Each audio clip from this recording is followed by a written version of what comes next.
Hello students, हम लोग आज की क्लास में न्यू चैप्टर स्टार्ट करने जा रहे हैं and this is our environment. मतलब आपको इस चैप्टर में जानना है आपके एनवायरनमेंट के बारे में। Is it okay? तो चलिए जानते हैं। अब देखिए, जब बात हम हमारे एनवायरनमेंट की करें तो इसमें कौन कौन सी चीज़ें इन्वॉल्व होती हैं, ये बात हम यहाँ पर समझना चाहते हैं। ठीक है, तो मतलब बात हम शुरू करेंगे एनवायरनमेंट की डेफिनेशन से। क्या एनवायरनमेंट की भी कोई डेफिनेशन होती है? Yes it is. तो क्या डेफिनेशन होती है एनवायरनमेंट की? सुनिएगा ध्यान से। Environment is the surrounding in which we live. मतलब जिस सराउंडिंग में आप रह रहे हैं उसी सराउंडिंग को क्या बोला जाता है? उसी सराउंडिंग को बोला जाता है एनवायरनमेंट। Is it okay? तो हम यहाँ पर लिखने जा रहे हैं it is a combination of. अच्छा, जब बात सराउंडिंग की जाए तो कौन कौन सी चीजें हमारी सराउंडिंग में प्रेजेंट होती हैं, वो सारे फैक्टर हम यहाँ पर इन्वॉल्व करेंगे। Is it okay? So it is a combination of, first thing is the physical surroundings. Is it okay? Second thing is the climatic surroundings, and third thing is the biological surroundings. So it is a combination of physical, climatic and biological surrounding. Is it okay? Biological surrounding in which we live. Is it okay? In which we live. This is the definition of our environment. ये है आपके environment की definition. तो चलिए इन तीनों surroundings के लिए भी थोड़ा सा डिस्कशन कर लेते हैं। ओके, तो हमें यहाँ पर तीन सराउंडिंग्स का डिस्कशन करना है। First type of surrounding is physical surrounding. तो फिजिकल सराउंडिंग में आपके आसपास क्या प्रेजेंट होता है? फिजिकल सराउंडिंग को आप आपके एनवायरनमेंट के एबायोटिक कंपोनेंट्स भी बोल सकते हैं। Is it okay? तो इसमें क्या क्या आ जाएगा? इसमें आ जाएगा आपके आसपास की जो भी एरिया है, जो जमीन आपके आसपास अवेलेबल है। Is it okay? जो एयर आपके आसपास अवेलेबल है in the form of atmosphere. Okay, जो वाटर रिसोर्सेज आपके सामने अवेलेबल हैं, आपके आसपास अवेलेबल हैं। These are the physical surroundings around us. Okay, आई बात समझ में? अब हमें बात करनी है हमारी सेकेंड टाइप ऑफ सराउंडिंग की, and this second type of surrounding is biological surrounding. तो जब बात बायोलॉजिकल सराउंडिंग की जाए तो इसका मतलब है biotic components of our environment. और जब आपके एनवायरनमेंट के बायोटिक कंपोनेंट्स की बात की जाए तो बायोटिक कंपोनेंट्स का मतलब होता है living ones, living organisms. Is it okay? So if we have to know about the living organisms, अगर आपको लिविंग ऑर्गेनिजम्स के बारे में जानना हो तो लिविंग ऑर्गेनिजम्स में तो सभी आ जाएंगे। लिविंग ऑर्गेनिज्म में आ जाएंगे प्लांट्स, लिविंग ऑर्गेनिज्म में आ जाएंगे सारे animals including human beings. Is it okay? Living organisms में आ जाएंगे all type of bacterias, all type of fungi, all type of micro organisms. जितने भी ऑर्गेनिजम्स अवेलेबल हैं आपके नेचर में, जितने भी लिविंग बीइंग्स आपके नेचर में अवेलेबल हैं, they all forms this biological part of the environment. And the third factor, the third part of our environment is climatic part of our environment. अब अगर बात क्लाइमेटिक पार्ट की जाए तो इसके अंदर आपके हिसाब से क्या आना चाहिए? इसके अंदर हमारे हिसाब से आना चाहिए wind speed. Is it okay? Because so many factor depends on the wind speed, the temperature which is present around you, जो भी आपके आसपास टेम्परेचर प्रेजेंट है। If it is high, it may be hot, it may be low, whatever the temperature is there. Is it okay? तो बात आई आपके wind speed की, फिर बात आई टेम्परेचर की, फिर बात आई रेनफॉल की। That also plays a very important role in deciding the climatic conditions of any particular area. The next thing which has to be known about this is humidity. तो ये सारे फैक्टर मिलकर के क्या बनाते हैं? ये सारे फैक्टर मिलकर के बनाते हैं हमारा एनवायरनमेंट। तो whenever we talk about the environment, these three things has to be discussed. So you note it down very properly, okay?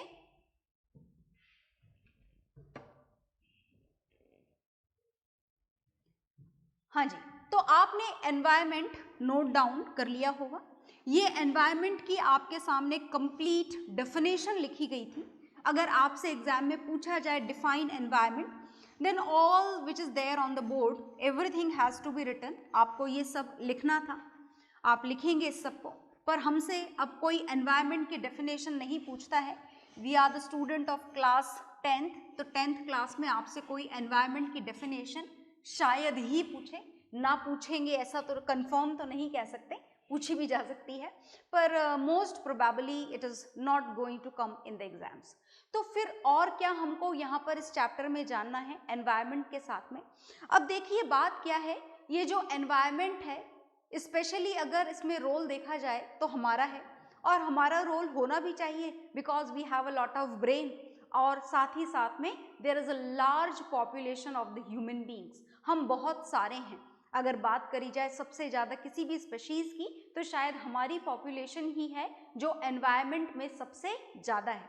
और जब एनवायरनमेंट में ह्यूमन बींग्स की जो पॉपुलेशन है वो बढ़ती है, तो पॉपुलेशन बढ़ने के साथ साथ जो वेस्ट मटेरियल हम हमारे एनवायरनमेंट में ऐड कर रहे हैं वो वेस्ट मटेरियल का अमाउंट भी बढ़ता जाता है। Is it okay?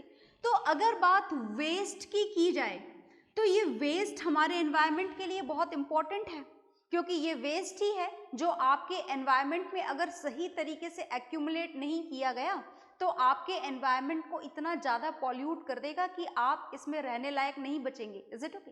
तो whenever we talk about the waste, all the waste product, जो भी आपको लगता है कि दिस इज अ वेस्ट, जो भी चीज़ आप अपने घर के डस्टबिन में फेंकते हैं, इज इट ओके, या जो भी चीज़ आप अपने घर के बाहर निकाल देते हैं कि this is of no use, that is considered as a waste. उसे क्या बोला जाता है?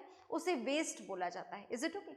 And on the basis of this chapter, you can say on the basis of biology, on the basis of the terms of the environment, all these waste can be classified into two categories.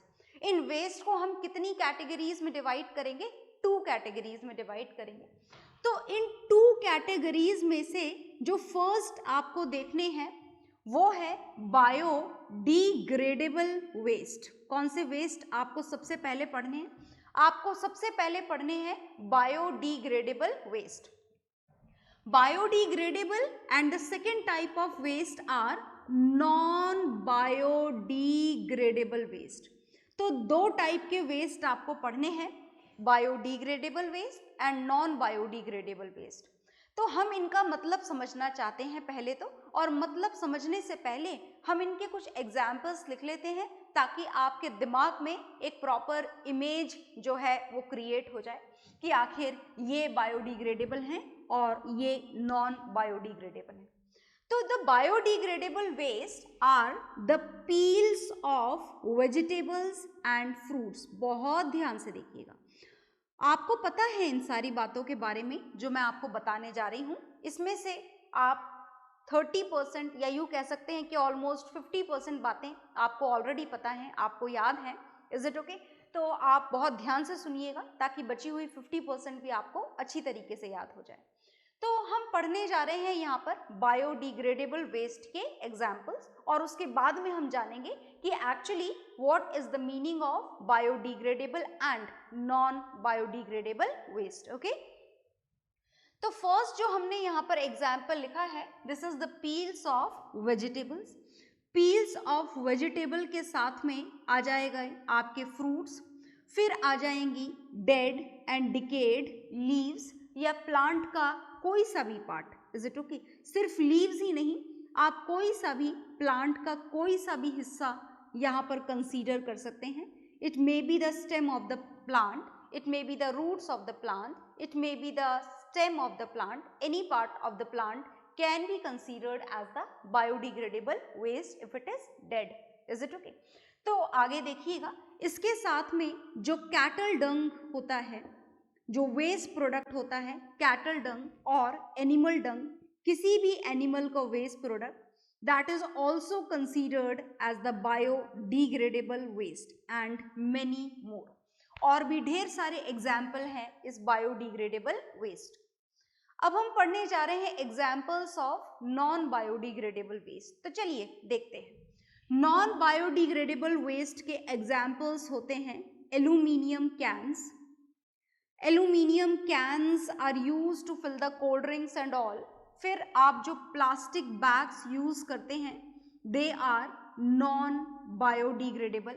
किसी भी तरीके का plastic हो, plastic bag हो या फिर plastic chair हो, whatever the type of it is, whatever the type of thing is that which is made with the plastic. इसके अलावा जितने भी पेस्टिसाइड्स यूज किए जाते हैं, जितने भी इंसेक्टिसाइड्स यूज किए जाते हैं,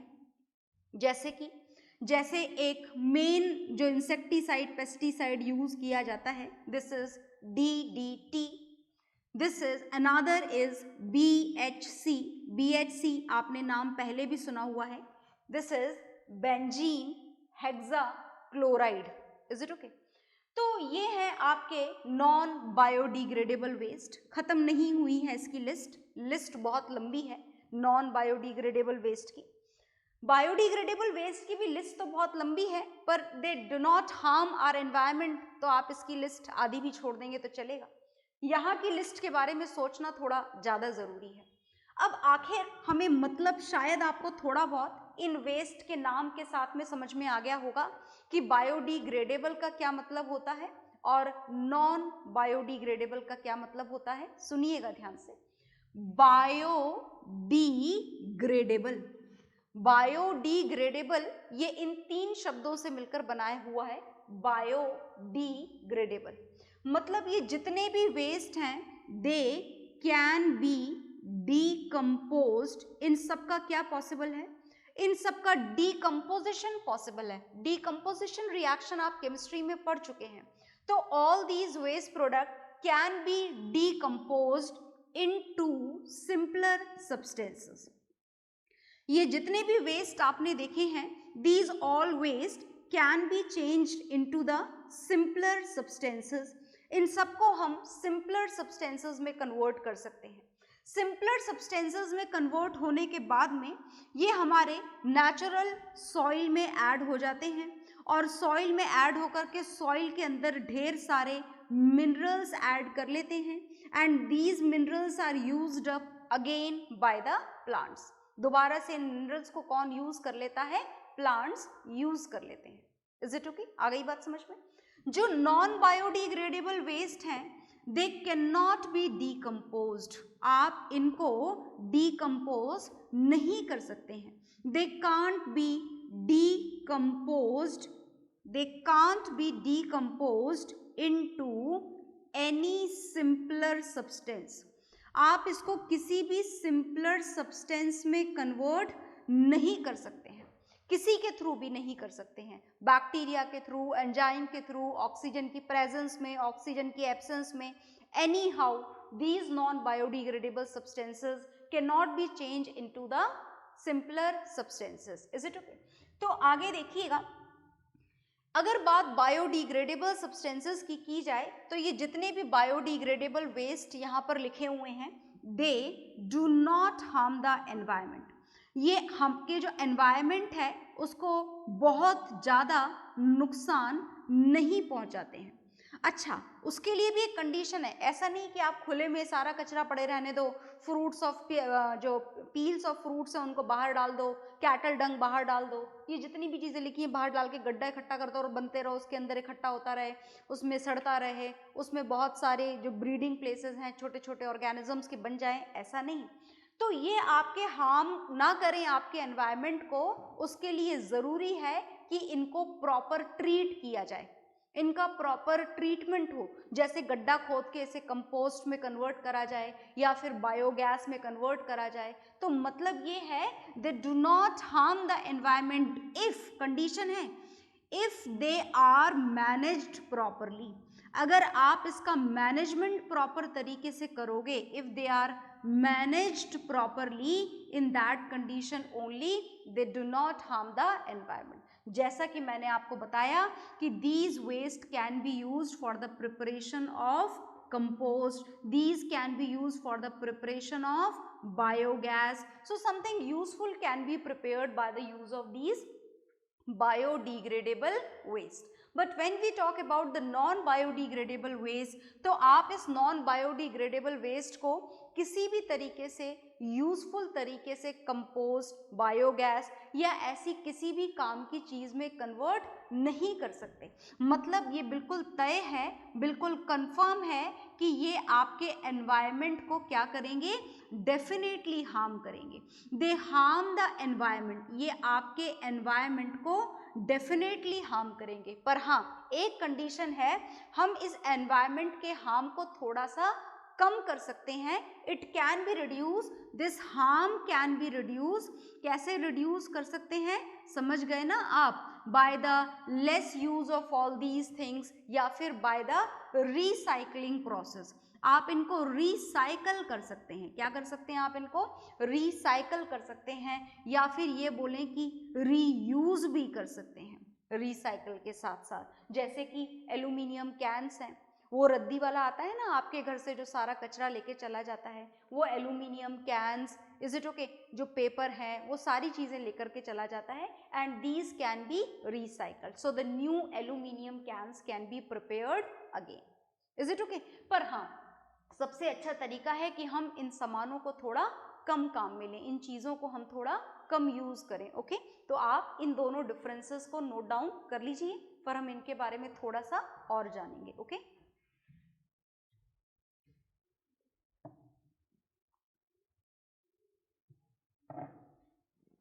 हाँ जी, तो आपने नोट डाउन कर लिया होगा। अब देखो, बात ऐसी है कि आपको और क्या जानना है बायोडिग्रेडेबल और नॉन बायोडिग्रेडेबल के बारे में। वैसे तो आपने काम की सारी बातें जान ली हैं, एक बात और जान लें कि जो बायोडिग्रेडेबल वेस्ट हैं, लिख के समझाती हूँ मैं आपको, एग्जाम्पल्स आपने नोट डाउन ज़रूर करे होंगे, एग्जाम्पल्स नोट डाउन करें, प्रॉपरली याद रखें। तो हम आगे पढ़ने जा रहे हैं, तो देखिएगा ध्यान से कि और क्या क्या डिफरेंसेस हैं बायोडिग्रेडेबल और नॉन बायोडिग्रेडेबल में। कि जो बायोडिग्रेडेबल वेस्ट हैं, दे do not accumulate, they do not remain for a long duration in the nature, for a long duration in the nature, long duration in nature, मतलब ये आपके nature में बहुत लंबे समय तक एग्जिस्ट नहीं करते हैं बायोडिग्रेडेबल।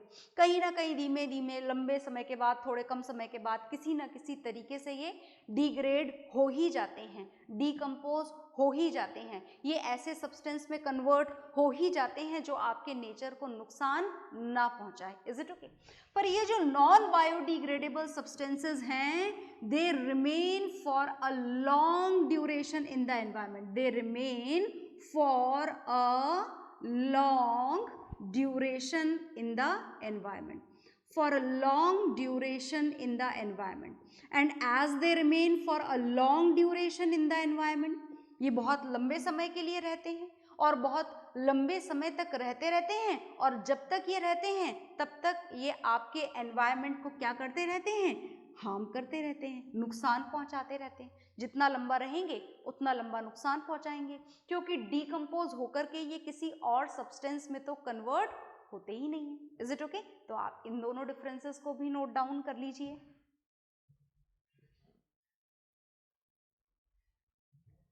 हाँ जी, तो आपने ये नोट डाउन कर लिया होगा। So these are the classification of waste material. ये आपने वेस्ट मटेरियल का क्लासिफिकेशन पढ़ा, और अब आप क्या पढ़ने जा रहे हैं, देखिएगा ध्यान से। वेस्ट मटेरियल के बारे में तो हमने जान लिया कि वेस्ट मटेरियल चाहे बायोडिग्रेडेबल हो चाहे नॉन बायोडिग्रेडेबल हो, दोनों को एक प्रॉपर तरीके से मैनेज करना जरूरी है, वरना बायोडिग्रेडेबल जो कचरा है वो भी आपको बहुत ज़्यादा नुकसान पहुंचा सकता है if it is not treated in a proper way. It is also responsible for the number of diseases which are present in the environment. अब हम क्या पढ़ने जा रहे हैं, जो हमारे इस चैप्टर का नेक्स्ट टॉपिक है, दिस इज इकोसिस्टम। आप इकोसिस्टम पढ़ने जा रहे हैं। इस इकोसिस्टम का क्या मतलब होता है? इकोसिस्टम का मतलब होता है a sum of all biotic and abiotic component. Is it okay? That is known as ecosystem. उसे क्या बोला जाता है? उसे बोला जाता है इकोसिस्टम। अगर आप किसी भी जगह के सारे बायोटिक और एबायोटिक कंपोनेंट के बारे में जानना चाहें तो उस कंप्लीट इंफॉर्मेशन को बोला जाता है इकोसिस्टम। और ये जो इकोसिस्टम है, this ecosystem can be classified into 2 categories. इस इकोसिस्टम को हम कितनी कैटेगरीज में क्लासिफाई कर सकते हैं? 2 कैटेगरीज में क्लासिफाई कर सकते हैं। First type of ecosystem can be described as natural ecosystem which are naturally present on the earth, and second type of ecosystem are the artificial ecosystem। कौन से ecosystem है?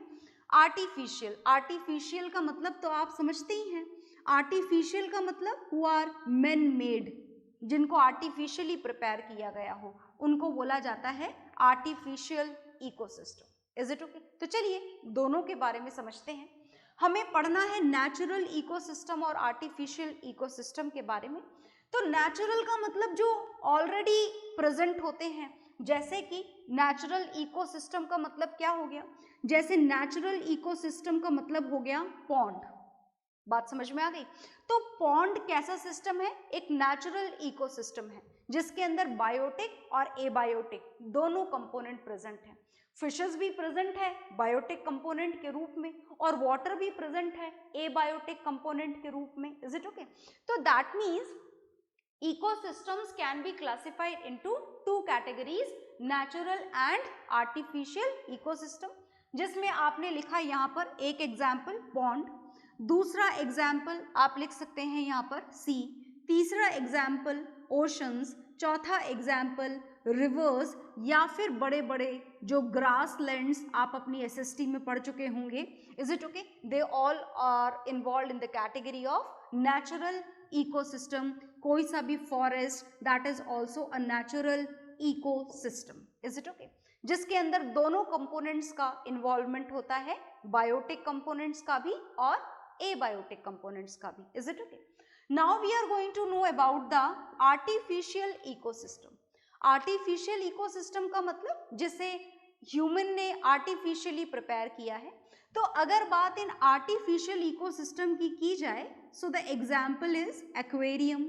जानते हैं आप एक्वेरियम? बिल्कुल जानते हैं। Next example is crop fields. Is it okay? जहां पर खेती की जाती है वहां पर भी डिफरेंट टाइप की प्लांट स्पेशीज भी होती हैं और डिफरेंट टाइप के एनिमल्स भी होते हैं। Is it okay? Which may be responsible for the destruction of these crops. Is it okay? इस क्रॉप फील्ड के साथ में आप नेक्स्ट एग्जाम्पल यहाँ पर लिख सकते हैं garden, that is also a type of an example of artificial ecosystem. So note down all these examples which are here in front of you. Okay?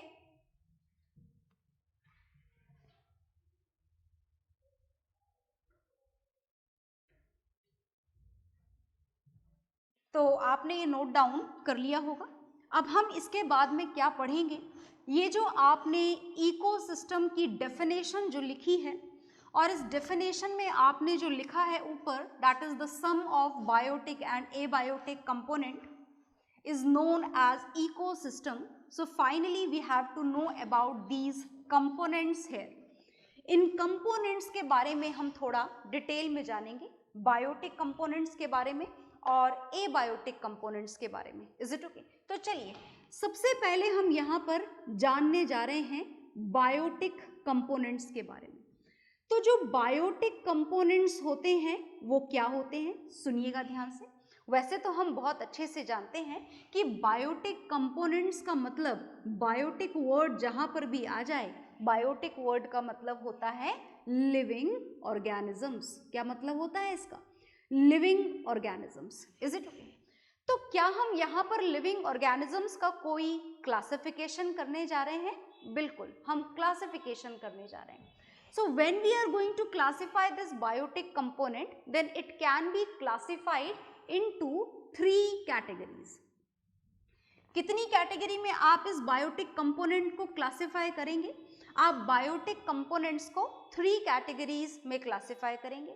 The first type of biotic components are producers. क्या बोलते हैं हम इनको? Producers बोलते हैं। Second type of biotic components are consumers. Is it okay? And third type of biotic components are decomposers.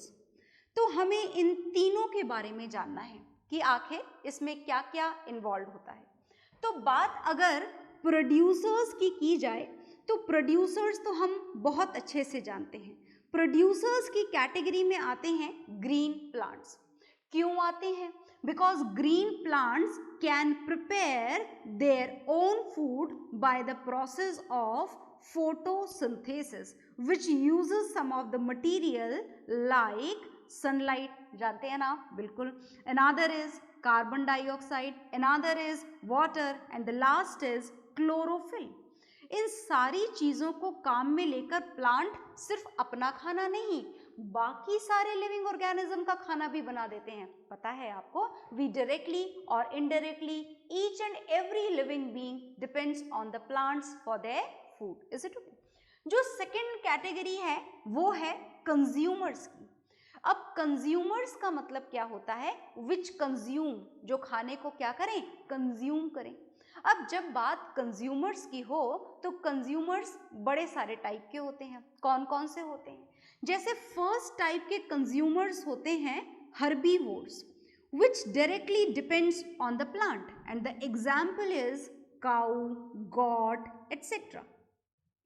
Second type of consumers, जो second type के consumers होते हैं वो होते हैं carnivores and these carnivores directly depend only on the other animals for their food, जो सिर्फ दूसरे एनिमल्स के ऊपर डिपेंडेंट होते हैं। Is it okay? और तीसरे कंज्यूमर्स होते हैं जिन्हें हम बोलते हैं omnivores. Omnivores are those which depend on the plant as well as on the animals for their food, जो प्लांट और एनिमल दोनों के ऊपर अपने खाने के लिए डिपेंडेंट होते हैं। Is it okay? And now the third category is of decomposers in which all the bacteria and fungi are involved, जिसमें बैक्टीरिया भी इन्वॉल्व होते हैं और फंगी भी इन्वॉल्व होते हैं। Is it okay? And what they did for the environment, क्या करा करते हैं ये हमारे लिए? सुनिएगा ध्यान से। डीकम्पोजर्स का काम होता है कि जो डेड प्लांट्स होते हैं, जो डेड प्लांट्स हैं, जो डेड रिमेन्स हैं, डेड एनिमल्स हैं, उन डेड एनिमल्स को, डेड प्लांट्स को खा करके खत्म करके ये ऐसे सब्सटेंस में कन्वर्ट कर देते हैं which again back is going to add into the soil and provide a proper nutrient to the soil for the crop production. Is it okay? आ गई बात समझ में? तो ये है काम डीकम्पोजर्स का। तो आप इतना नोट डाउन कर लीजिए।